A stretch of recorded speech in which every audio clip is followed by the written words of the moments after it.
وہ دانائے سبل ختم الرسل مولائے کل جس نے غبار راہ کو بخشا فروغ وادی سینا۔ اور ایک عرب نے آدمی کا بول بالا کر دیا، ایک عرب نے آدمی کا بول بالا کر دیا، خاک کے ذروں کو ہم دوش ثریا کر دیا۔ اور خود نہ تھے جو راہ پر اوروں کے ہادی بن گئے، کیا نظر تھی جس نے مردوں کو مسیحا کر دیا۔ آئیے ہم اور آپ نہایتی عقیدت و احترام کے ساتھ بآواز بلند درود پاک پڑھیں، اللہم صلی علی سیدنا و شفیعنا و مولانا محمد و بارک وسلم۔ صلاۃ و سلام علیک یا رسول اللہ، صلاۃ و سلام علیک یا حبیب اللہ۔ الحمدللہ یہ آپ کے علاقے کی میری حاضری کے ساتھ چوتھی مجلس ہے۔ اللہ تعالی ہمارے اور آپ کے سب کے لیے اسے کفارہ سیئات بنائے۔ بڑی محبتوں اور شفقتوں سے بزرگوں نے اور جوانوں نے عقیدتوں سے نوازا۔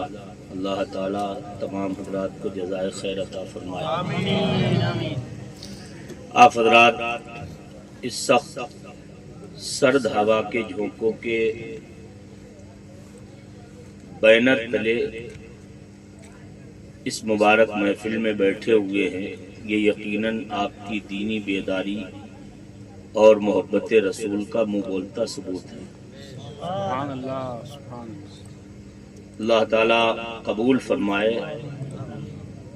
انشاءاللہ یہ بیٹھنا ہمارے اور آپ کے دنیا اور آخرت میں ہر جگہ کام آئے گا،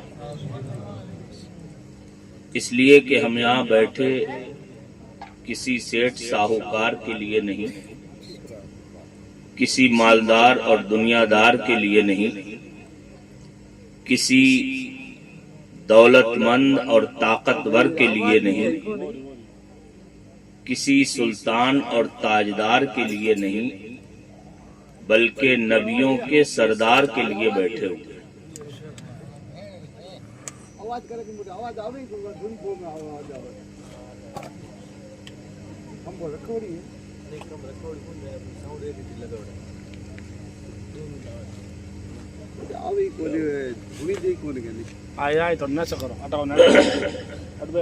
وقت زیادہ نہیں ہے، میں بس تھوڑی دیر کچھ باتیں عرض کر کے اپنی گفتگو سمیٹنے کی کوشش کروں گا۔ میں چاہتا ہوں کہ آج کی مجلس اور یہ مختصر سا خطاب ہمارے تمام گزشتہ خطابات کا مغز اور اس کی جڑ بن جائے اور نتیجے کی صورت میں ہمیں اور آپ کو کچھ حاصل ہو جائے۔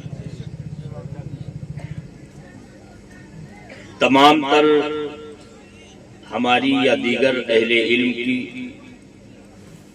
دعات و مبلغین کی، علماء و مصلحین کی، خطباء و واعظین کی، سب کی تقریروں، تحریروں اور تمام تر مساعی جمیلہ کا اگر نچوڑ اور مطمع نظر کوئی ہے، کوئی محور و مرکز ہے، تو وہ صرف یہی ہے آرزو تعلیم قرآن عام ہو جائے، ہر ایک پرچم سے اونچا پرچم اسلام ہو جائے۔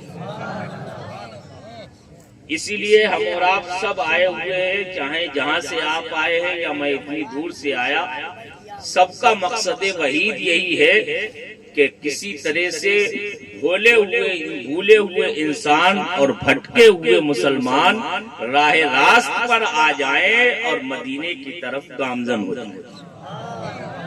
یہی تو مقصد ہے کہ نہیں؟ اور یہ مقصد ہے تو چاہے وقتی طور پر نتیجہ ہمیں حاصل ہو یا نہ ہو، چاہے ظاہری طور پر اس کا خاطر خواہ ہمیں فائدہ ملے یا نہ ملے، چاہے اس کا بہت ہماری تمناؤں کے مطابق رزلٹ نکلے یا نہ نکلے، لیکن ایک بات کا میں خدا کی رحمت کی امید سے وعدہ کر سکتا ہوں، ہماری اور آپ کی ایک ایک سانس بھی یہاں ضائع ہونے والی نہیں ہے، بلکہ کرامن کاتبین ایک ایک لمحے کو لکھ رہے ہیں، اور انشاءاللہ جب ہم قبر میں پہنچیں گے تو یہی دینی خدمتوں کے لمحے ہماری اور آپ کی قبر کی روشنی کے لیے کافی ہو جائے گی۔ انشاءاللہ یہ کام آنے والی چیزیں ہیں، اور ایسی کام آنے والی چیزیں ہیں کہ جو مرنے کے بعد بھی انسان کو مرنے نہیں دیتی۔ آپ دیکھیں دنیا میں دو طرح کے لوگ ہوئے، پوری دنیا کی تاریخ اٹھا کے آپ دیکھ لیں۔ بیٹا اس کا بیس بند کر دو، آواز سے کھلی رکھو اور یہ کو بالکل بند کر دو، یہ اس سے کنیکٹ نہیں کر دیا، یہ تو پڑھنے والوں کے لیے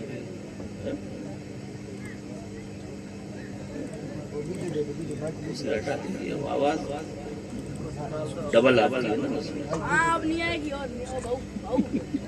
درود پاک پڑھیں، اللہم صلی علی سیدنا و شفیعنا و مولانا محمد وبارک وسلم، صلاۃ و سلام علیکہ یا رسول اللہ، صلاۃ و سلام علیکہ یا حبیب اللہ۔ ٹھیک ہے، بول صحیح ٹھیک۔ دو طرح کے آپ کو گروہ ملیں گے دنیا میں۔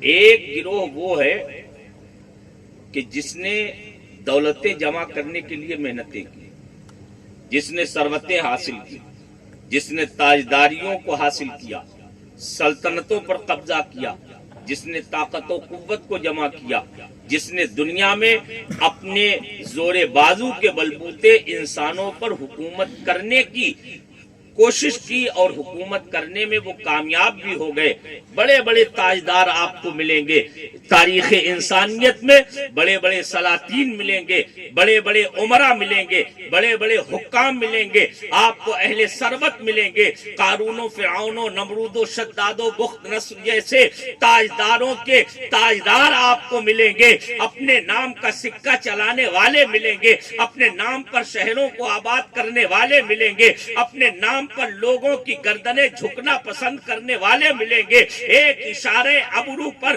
سینکڑوں لوگوں کی جسم و جان کا فیصلہ کرنے والے تاجدار بھی ملیں گے، ایک خطے ارضی پر اپنا حکم چلا کے فرعون وقت بننے والے آپ کو ملیں گے، اپنے مقبرے بنوانے والے، اپنے نام کی بڑی بڑی بلڈنگیں بنوانے والے، قلعے تعمیر کرنے والے، شہروں کا نام اپنے نام پر رکھنے والے، اپنے نام پر سکے چلانے والے، بڑے بڑے سلاطین اور تاجدار آپ کو ملیں گے۔